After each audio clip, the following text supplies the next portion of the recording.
ఆంధ్ర 420గా ప్రపంచవ్యాప్తంగా నికృష్టమైనటువంటి పేరొందినటువంటి జగన్మోహన్ రెడ్డితో ప్రయాణం చేసినటువంటి ప్రతి ఒక్కడి జీవితం కటకటాలు పాలవటమే కాదు, ఆ తర్వాత వాళ్ళ ప్రాణాలకు కూడా భరోసా లేనటువంటి పరిస్థితి.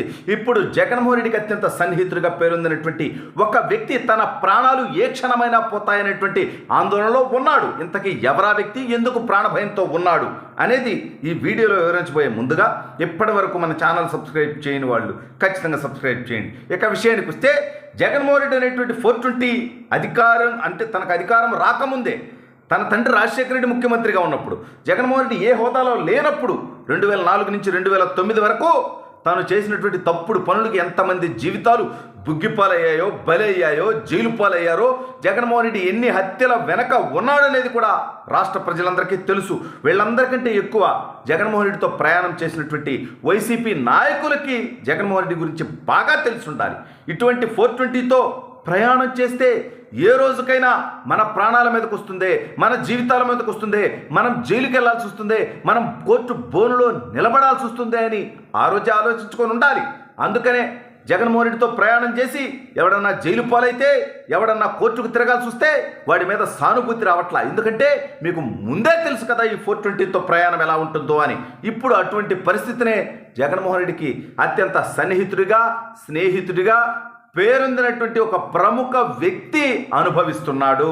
ఇంతకీ ఎవరయ్యా ఆ వ్యక్తి అంటే రాజ్ కేసిరెడ్డి. ఇన్నాళ్ళు కసిరెడ్డి అనుకున్నారు, వాస్తవంగా కేసిరెడ్డి అంట.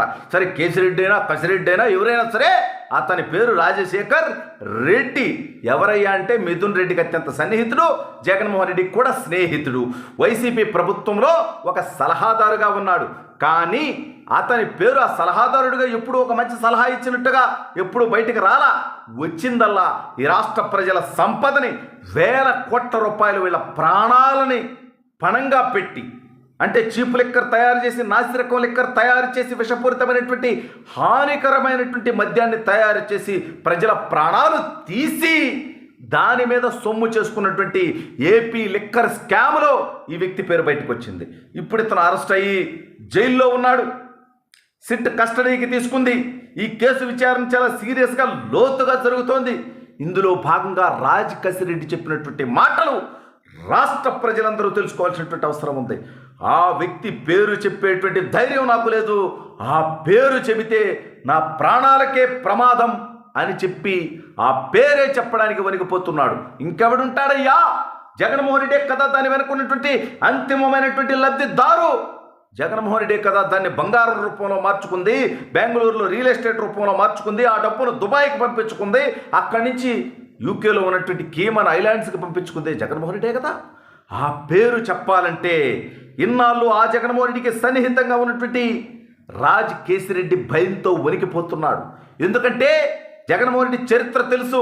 జగన్మోహన్ రెడ్డికి ఎదురు తిరిగిన వాళ్ళని సొంత బాబాయిని అత్యంత కర్కశంగా గొడ్డలితో నరికి నరికి నరికి 3 సార్లు చెప్పానా, 7 సార్లు నరికారంట, నరికి నరికి నరికి నరికి చంపినటువంటి చరిత్ర రాష్ట్ర ప్రజలందరికీ తెలిసే కులం కోసమో, మతం కోసమో, డబ్బు కోసమో, ప్రలోభాల కోసమో, రాజకీయ అవసరాల కోసమో, ఆధిపత్యం కోసమో, అధికారం కోసమో జగన్మోహన్ రెడ్డి లాంటి క్రూరమైనటువంటి వ్యక్తిని సమర్థించేటువంటి వాళ్ళందరినీ ఒక్కసారి ఆలోచించమని చెబుతున్నా.